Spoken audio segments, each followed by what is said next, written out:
మిత్రులు మాట్లాడుతుంటే నాకు ఆశ్చర్యంగా ఉంది. బెల్ట్ షాపులు ఎత్తివేయాలి, అదేదో ఎక్సైజ్ అంత వద్దు, అంత ఎందుకు ఉండాలి అంటే తాగిపిస్తారా? అసలు ఇది ఎవరి నుంచి ఎవరికి వచ్చింది? ఇది బెల్ట్ షాపులు ఎప్పుడు పుట్టాయి, ఎప్పుడు వచ్చాయి, ఎప్పుడు పోయింది? నేను అంటున్నా వాళ్ళకి ధైర్యం ఉంటే, వాళ్ళనే కాదు ఇప్పుడు వీళ్ళని కూడా నేను అడుగుతున్నా, బెల్ట్ షాపులు పూర్తిగా ఎత్తేసే ధైర్యం ఎవరికైనా ఉందా? చెప్పొచ్చే కదా ఎత్తేమని. మేము కమ్యూనిస్టులో మేము చెప్తాం, మీకు చెప్పే హక్కు లేదు, వారికి చెప్పే హక్కు లేదు. మీరు ప్రభుత్వాలు నడపాలి, మీకు అవునన్నా కాదన్నా ఏదో పద్ధతిలో ఆదాయం రావాలి. అది అందువల్ల మీరు చెప్పొద్దు, మాలాంటి వాళ్ళకి చెప్పమంటే బాగుంటుంది. అదేవిధంగా మద్యపాన నిషేధం అది పెట్టాలి. ఈ మధ్య ఆంధ్రప్రదేశ్లో పెట్టారు అధ్యక్ష. వాళ్ళందరూ వచ్చి ఇక్కడి నుంచి కొనుక్కెళ్ళేవాళ్ళు. ఆ ధైర్యం ఉందా పూర్తిగా మద్యపాన నిషేధం? అందుకని దీనిలో ఉండేటువంటి ఫిల్పరేషన్, దీనిలో ఉన్నటువంటి దొంగసాటుగా పోయేది, అటువంటి వాటిపై మన సలహాలు ఇద్దాం. దానికి సంబంధించి దీనిలో దానికి ఎంఆర్ఐ ఏదో ఉంటుంది అధ్యక్ష. ఎంఆర్ఐ లేకుండా అమ్మేవాళ్ళు ఉన్నారు, అది పట్టుకుందాం. ట్యాక్స్ కట్టకుండా, వ్యాట్ కట్టకుండా అమ్మేవాళ్ళు ఉన్నారు, అది పట్టుకుందాం. అదేవిధంగా బెల్ట్ షాపుల రద్దుకి డెఫినెట్గా మనం దాన్ని ఫైట్ చేద్దాం. అవన్నీ చేయాల్సిందే. బెల్ట్ షాపు అనేది ఉండకూడదు. చేతనైతే మీకు ఇంకా కుదిరితే మొత్తం మద్యపాన నిషేధం తీసుకొస్తే ఐఎమ్ వెరీ హ్యాపీ. ఎందుకంటే నాకు తాగే అలవాటు లేదు కాబట్టి. నేను కొద్దిగా కూడా తాగను, సిగరెట్లు తాగుతాను తప్పితే. అందువలన తర్వాత ఇంకోటి, మాదక ద్రవ్యాలు, డ్రగ్స్ నియంత్రణకు ఈ ప్రభుత్వం శ్రద్ధ పెడుతుంది అధ్యక్ష.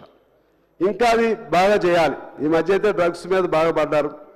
నకిలీ మద్యం, గుడుంబ, అక్రమ డిస్టిలరీ మద్యం, వీటి మీద కూడా ఇంకా పడాలి.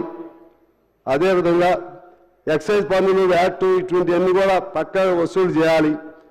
అదేవిధంగా కల్లుగీత కార్మికులకు సంబంధించి వాళ్ళు దీనిపైనే బతికే వాళ్ళు వేలాది మంది ఉన్నారు అధ్యక్ష. వాళ్ళు ఆ కళ్ళుని కొద్దిగా మాడిఫై చేస్తే నేరా కింద అది ఒక మెడిసిన్ లాగా కూడా ఉపయోగించవచ్చు అధ్యక్ష. ఇంట్లో కూడా నిల్వ ఉంచుకోవచ్చు, ఎవరైనా తాగుతారు అది. అందుకని కళ్ళు గీతని, లేకపోతే కళ్ళు కార్మికుల్ని, కళ్ళు రంగాన్ని పరిశ్రమగా గుర్తిస్తే అది ప్రభుత్వానికి ఆదాయం, కొన్ని వేల కుటుంబాలకు కూడా మేలు జరిగినట్లయిద్దని ప్రొహిబిషన్ మీద నేను చెప్తున్నాను అధ్యక్ష. అదేవిధంగా వాణిజ్య పన్నుల శాఖకు సంబంధించి 63% సొంత పన్నులకి తోడ్పాటని చదివాను ఇందులో.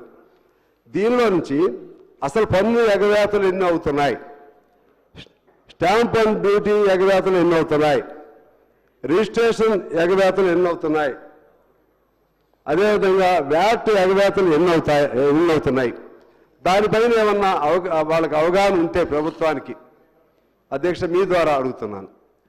మొత్తంగా 63% సొంత పన్నులు వస్తున్నాయి. ఇంకా తప్పించుకునేవి, దొంగసాటుగా పోతున్న పన్నులు ఎన్ని ఉన్నాయి, దానిపైన అవగాహన ఉంటే మీరు మాట్లాడేటప్పుడు క్లారిఫికేషన్కి నాకు చెప్తే బాగుంటుందని కోరుకుంటున్నాను అధ్యక్ష. ఇక పర్యాటకంతో నేను క్లోజ్ చేస్తాను. పర్యాటక రంగానికి సంబంధించి నిజంగా తెలంగాణ దీన్ని ఒక టూరిజం హబ్గా చేయొచ్చు. అప్పుడు చంద్రబాబు గారు ఇక ఏ ఇజం లేదు, టూరిజమే అనేవాడు. అప్పట్లో అందరూ మాకు కోపం వచ్చేది, ఏ ఇజం లేదు అంటున్నాడని. కానీ నిజంగా ఖర్చు లేని ఇజం ఏదైనా ఉందంటే టూరిజమే అధ్యక్ష. ఖర్చు లేనిది మన తెలంగాణ సంబంధించి గోదావరి ఉంది, కృష్ణా ఉంది, ఇంకా అనేక నదులు ఉన్నాయి. వాటిని ఎలా దాన్ని టూరిజం సెంటర్స్గా అట్రాక్ట్ చేసుకోవడానికి కృషి చేయాలి, ప్రయత్నం చేయాలి. చార్మినార్, గోల్కొండ, ఈవెన్ అంబేద్కర్ స్టాట్యూ, మీరు పెట్టిన అంబేద్కర్ స్టాట్యూ కూడా దాన్ని కూడా టూరిజం కింద ఉపయోగించుకోవచ్చు, అంత బాగుంది అది.